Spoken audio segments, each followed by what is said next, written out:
हे माता लक्ष्मी, जो भी आपके इस चैनल को सब्सक्राइब करें, वीडियो को लाइक करें, उसके घर में धन का भंडार भर देना, हमारी यही मनोकामना है। गाय माता ने स्त्रियों को दिया श्राप। दोस्तों, कौन सा श्राप गाय माता ने स्त्रियों को दिया था जो आज हर मनुष्य और स्त्रियों को गौ माता का श्राप भोगना पड़ रहा है?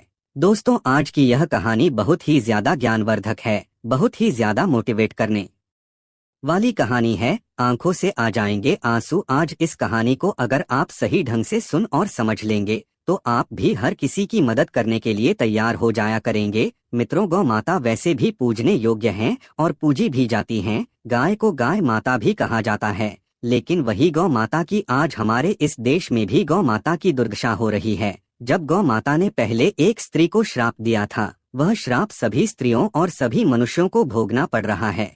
कहीं ऐसा ना हो जाए आज इस कलयुग में भी यह जो गए दुखी हैं वह श्राप न दे दे जिसे। कहीं ऐसा ना हो कि प्रलय आ जाए।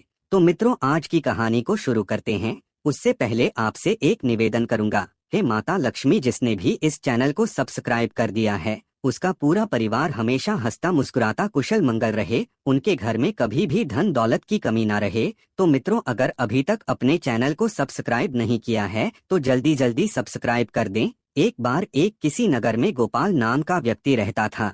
गोपाल जो नाम था उसका, वह गाय माता को पाल कर रखता था। मित्रों, जब गए उसके घर पर पली हुई थी तो गाय पालने के बाद जब वह दूध देती है तब तक उसे दूध को वह गारता निकलता रहता, उसे गाय के दूध को बचता रहता था, खुद भी उसे गाय के दूध को खाता। इसके अलावा अपने घर परिवार को भी बहुत अच्छे तरीके से खिलाता रहता। ऐसा ही कई महीना चलता रहा। गोपाल और उसके घर परिवार वाले अच्छे से गौ माता का दूध कहते रहे। एक समय ऐसा होता है, गौ माता दूध देना बंद कर देती है। जब गौ माता दूध देना बंद कर देती है तो गोपाल उसे गाय को छोड़ देता है, चारा डालना बंद कर देता है। जब गौ माता को गोपाल छोड़ देता है तब वह इधर उधर खेतों में भटकने लगती है। इसके बाद ऐसा ही 2-4 दिन चला रहा। गौ माता इधर उधर भटकती रही। एक दिन ऐसा होता है, गौ माता एक जगह खड़ी हो जाती है और रोने लगते हैं। रोते रोते कहती है कि हे भगवान, आपने हमें गाय क्यों बनाया है? मेरे साथ इस मनुष्य ने बहुत बड़ा अन्याय किया है। यह मनुष्य ऐसा है कि जब तक मैं इसे दूध दिया तब तक तो इसने हमें अच्छा चारा दिया, भरपेट भोजन कराया, पानी भी पिलाया और मेरी सेवा भी किया। लेकिन जैसे ही मैं दूध देना बंद कर दिया तो इसका मतलब ही निकल गया, तो इसने मुझे छोड़ दिया। सर्दियों में डर डर की ठोकर खाती हूँ और गर्मियों में भूखी प्यासी मरती रहती हूँ। आप भगवान, आप ही बताओ मैं कहाँ जाऊँ, क्या करूँ? गाय की यह पीड़ा देख प्रकृति भी रोने लगती है। गाय जोर जोर से भगवान को याद करती और रोती रहती है। मित्रों, गाय माता के साथ साथ ईश्वर भी रोने लगते हैं। मित्रों, गौ माता रोती बिलखती इधर उधर भटक रही थी। इधर उधर भटकते भटकते जो भी जंगलों में घास मिलती है उसे खा लेती है। अब ऐसे में कुछ समय बीता। एक दिन जब वह गाय गर्भवती हो जाती है, जब गाय के गर्भवती होने के 2-4 महीने हो जाते हैं तो उसके बाद घूमते घूमते गाय माता किसी नगर के पास पहुंच गई। जब गाय माता उसे नगर के पास पहुंच गई तो गाय माता को एक मीना नाम की औरत ने देख लिया और उसके अंदर लालच आ गई। लालच यह आई कि मैं इस गाय को पकड़ लूं, क्योंकि यह गए कुछ ही दिनों में बच्चा देने वाली है और बच्चा देने के बाद यह ढेर सारा दूध भी देगी और इसी दूध को बेचकर मैं धनवान बन जाऊंगी, ढेर सारा धन कम आऊंगी और इसी दूध से मैं अपने घर परिवार का पालन पोषण भी करूंगी। इस गौ माता से मुझे ढेर सारा धन मिलेगा। इतना सोचते सोचते वह वापस अपने घर को गई और अपने पति को बुलाने के लिए चली गई। जब वह मीना नाम की औरत अपने पति को बुलाने गई और वहां से वापस आई तो उसने देखा कि गाय वहां से गायब हो गई थी। दोस्तों, जब गाय माता वहां से जंगल में पहुंच गई, जब उसका बच्चा देने का समय पूरा हुआ तब गाय माता ने एक बच्चे का जन्म दिया। उसने उसे बच्चे का जन्म एक छोटे से वृक्ष के नीचे दिया। लेकिन जो मीना नाम की औरत थी वह वही इस वृक्ष के पास खेतों में घास काटने गई थी। लेकिन उसे वृक्ष के नीचे गए को देखकर वह उसके करीब आ गई। इस समय गाय माता मीना नाम की औरत से गुजारिश करती है। गाय माता कहती है कि है स्त्री, आप मेरी एक सहायता कर दो। यह जो मेरा बच्चा है मैं इसे अपने हाथों से उठा नहीं सकती, लेकिन है स्त्री, आप मेरे ऊपर एक एहसान कर दो, मेरी मदद कर दो। किसी तरह से इस बच्चे को उठाकर मेरी गर्दन पर रख दो, जिससे कि मैं इसे किसी सुरक्षित स्थान पर लेकर जा सकूं। गाय की ऐसी बात सुनकर मीना उसका मजाक उड़ने लगी, उसे पर हंसने लगी। हंसने के बाद यह कहा, देखो मैं तुम्हारी मदद भला क्यों करूं, यह तुम्हारा बच्चा कितना गंदा है जो तुमने अभी इस बच्चे को जन्म दिया है। इस बच्चे के ऊपर बहुत सारी गंदगी है।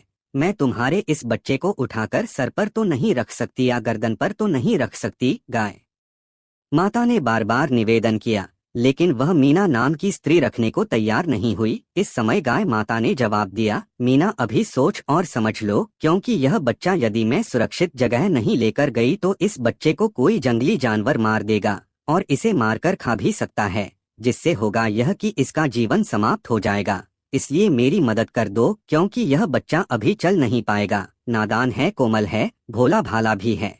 कम से कम 8-9 महीने के बाद यह चल पाएगा। मित्रों, उसे समय पशुओं के बच्चे 8-9 महीने के बाद ही चल पाए थे, जो कि आज जन्म लेने के तुरंत बाद चलने लग जाते हैं, जो कि ऐसा पहले नहीं था। मित्रों, इस समय गाय माता ने उसे मीना नाम की औरत को श्राप दे दिया, तुम हमारी मदद नहीं कर रही हो एक इंसान होकर के, लेकिन जो मेरा तुम्हारे लिए श्राप है, जो तुम्हारे बच्चे जन्म लेने के तुरंत बाद चलने लगते हैं। मित्रों, पहले ऐसा होता था, स्त्रियों के बच्चे तुरंत से चलने लग जाते थे, लेकिन अब तुम्हारे बच्चे मतलब मनुष्यों के बच्चे जन्म लेने के 8-9 महीने के बाद ही चल पाएंगे, लेकिन जो पशुओं के बच्चे हैं मतलब पक्षियों और गाय भैंस हिरण, इनके जो बच्चे होते हैं वह तुरंत से चलने लगेंगे। ऐसा कहते हुए उसे गाय माता ने श्राप दे दिया। मित्रों, उस एक मीना की वजह से श्राप लग गया। वह श्राप आज हर एक पुरुष और स्त्रियों को भोगना पड़ रहा है। मित्रों, कई लोग गाय माता को मामूली समझते हैं, जबकि गाय माता के अंदर समस्त 33 कोट देवी देवताओं का वास होता है।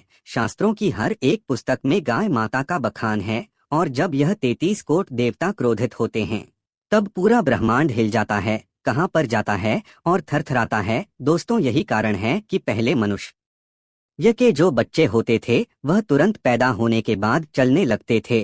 अपने प्रमाण भी देखा होगा। सुखदेव ने जब जन्म लिया था तो वह घर से ही निकाल गए थे जंगल के लिए। व्यास जी भी जन्म लेने के तुरंत बाद चलने लगे थे। एक नहीं, इसके हजारों प्रमाण हैं। लेकिन यह जब से गौ माता का श्राप लगा है, तब से जो पशुओं के बच्चे होते हैं वह जन्म लेने के तुरंत बाद चलने लगते हैं, लेकिन इंसान यानी कि मनुष्य के बच्चे, स्त्रियों के बच्चे गौ माता के श्राप के वजह से 9 महीने में ही चलने लायक हो पाते हैं, 8-9 महीने में चल पाते हैं। शास्त्रों के अनुसार यह माना जाता है कि जिस स्त्री का बच्चा 9 महीने या 8 महीने पहले से ही चलने लग जाता है, तो मान लीजिए उसके घर पर गाय माता का विशेष आशीर्वाद है, यानी कि वह लोग गाय माता को सच्चे हृदय से पूजते हैं और उनकी सेवा करते हैं, उन्हें खिलाते हैं। पूर्व जन्म में उन्होंने गाय माता की बहुत ज्यादा सेवा की होगी। तो दोस्तों, यह श्राप उस स्त्री को दिया था गौ माता ने। यह एक सत्य घटना है जो कि एकदम सत्य पर आधारित है। तो मित्रों, इस कथा से यह सीख मिलती है कि यदि कोई आशा है, जीव हमसे सहायता मांगता है, तो दिल खोलकर उसकी सहायता जरूर करें, उसकी मदद जरूर करें। यदि हम सहायता करने लायक हैं, किसी की मदद करने लायक हैं, तो हमें उसकी मदद अवश्य करनी चाहिए। यदि हम मदद नहीं करेंगे तो हो सकता है उसकी बद्दुआ हमें ना लग जाए। पहले जो श्राप हुआ करता था वह इस कलयुग में बद्दुआ हो गया है।